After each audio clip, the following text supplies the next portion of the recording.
তুমুল আতঙ্ক বিরাজ করছে বর্তমানে সায়েন্স ল্যাব এলাকাতে। আপনাদেরকে সরাসরি যুক্ত করেছিলাম এতক্ষণ।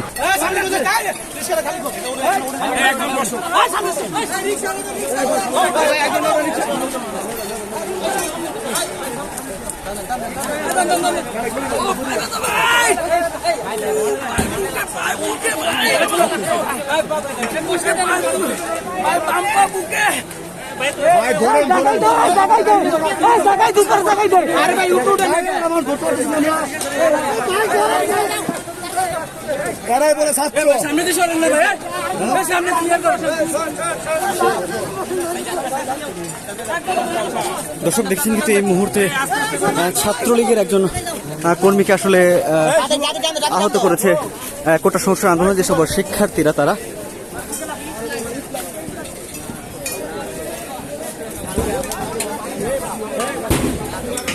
ভাই ইট লাগছে ভাই।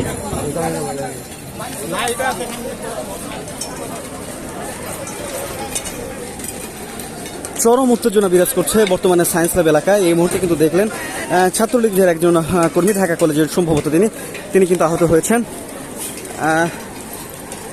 একপাশে কিন্তু অবস্থান নিয়েছে ঢাকা কলেজ ছাত্রলীগের নেতাকর্মী এবং অপর পাশে অবস্থান নিয়েছে কোটা সংস্কার আন্দোলনের যেসব শিক্ষার্থীরা রয়েছে তারা।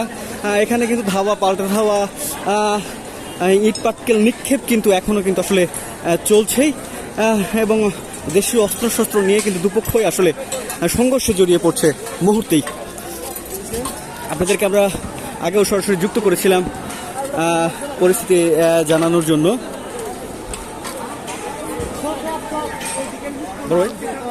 এই যিনি আহত হয়েছে ইট লাগছিল মারছে।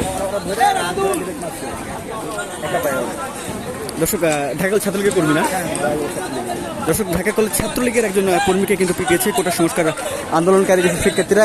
এক মুহূর্তে কিন্তু আসলে তাকে কিন্তু ঢাকা মেডিকেলে নিয়ে যাওয়া হলো। আমরা যেমনটি জানতে পারলাম একজন ছাত্রলীগের কর্মীর কাছ থেকে যে তাকে কিন্তু কোটা সংস্কার আন্দোলনেরা তাকে একা পেয়ে আসলে তুমুল পিটিয়েছে আসলে। এবং বর্তমানে দেখলেন কিন্তু আপনাদেরকে দেখাচ্ছিলাম যে তাকে এই মুহূর্তে ঢাকা মেডিকেল নিয়ে যাওয়া হলো রিকশায় করে। তুমুল সংঘর্ষ চলছে কিন্তু তুমুল সংঘর্ষ, মুহূর্তে মুহূর্তে ককটেল বিস্ফোরণ হচ্ছে, ইট পাটকেল নিক্ষেপ হচ্ছে। যদি একটুখানি আপনাদেরকে আমি জুম করে দেখানোর চেষ্টা করি, ওই পাশে কিন্তু অবস্থান করছে সাধারণ শিক্ষার্থীরা এবং এই পাশে কিন্তু অবস্থান করছে ঢাকা কলেজ ছাত্রলীগের যেসব নেতাকর্মীরা রয়েছে তারা। দর্শক তুমুল আতঙ্ক বিরাজ করছে বর্তমানে সায়েন্স ল্যাব এলাকাতে।